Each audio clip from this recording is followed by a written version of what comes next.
చిన్నదైనా పెద్దదైనా పులి పులే పిల్లి పిల్ల లెక్కన తెల్లతోలేసుకొని ముద్దుగుంది కదా అని పులి పిల్లల్ని సంకనెత్తుకుంటామా చెప్పుర్రి. ఎంత చిన్న పిల్ల అయినా పులి కాబట్టి దగ్గరికి పోదానికి భయపడుతుంటారు జనాలు. అసొంటిది మన ప్రధాన మోడీ సార్ మాత్రం పులి పిల్లలతోనే ఆటలాడిండు, సంకనెత్తుకొని ముద్దు చేసిండు. నమ్మబుద్ధి అయితలేదా? కావాలంటే చూడుర్రు మీరే.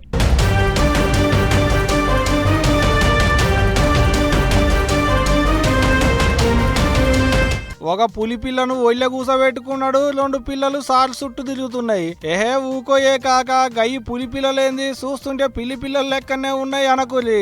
ఆవు బరాబర్ అయి పులి పిల్లలే. వైల్డ్ లైఫ్ సఫారీ కొరకని గుజరాత్ పోయినుండే కదా మన ప్రధాని మోదీ సారు.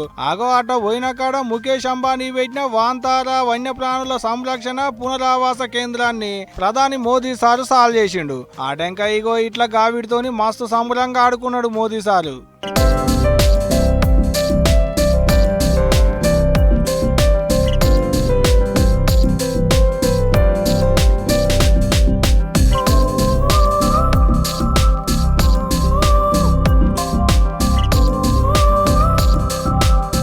ఆగా చూసిలా పులి పిల్లలతోనే ఆడుకుంటుండు. సింహం పిల్లకు పాలు పట్టించిండు.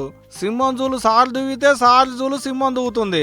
అద్దానికి అవతల రోగు పులులు సింహాలు, యువతల రోగు మోదీ సారు. పులి సత్తుగా కూర్చొని అద్దం కాడికి వచ్చిన పులుల్ని చూసుకుంటా ఆడి పక్క పోయింటే ఉన్నట్టు ముద్దుగా ఫోటోలు దిగిండు సారు. గై ఒకటే కాదు, ఖడ్గమృగం, జిరాఫీ, షింపాంజీ, నీళ్ళలుండేటి దున్నపోతు, మొసళ్ళు, ఏనుగులు, పెద్ద పెద్ద పాములు గిట్లా అన్నింటితోని ఫోటోలు గుంజుకున్నాడు. సోషల్ మీడియాలో పెట్టుకున్నాడు. ఇప్పుడుగా వీడియోలు ఫోటోలు పొట్టు తిరుగుతున్నాయి నెట్ల పట్టుకొని. అంతేకాదు ఆన్నే ఏనుగుల కొరకు పెట్టిన ఓ దవాఖానను కూడా సాల్వ్ చేసిండాడ ప్రధాని సారు. పెద్ద ముచ్చట ఏందంటే దునియాలనే జంతువుల కొరకు పెట్టిన పెద్ద దవాఖాన ఇదేనాట. మొత్తం 2000 జాతులు 1,50,000 కంటే మీదనే జంతువులు ఉన్నాయట అండ్ల. మరి అందుకనే గంత పెద్ద దవాఖాన పెట్టిలేమో ఇక.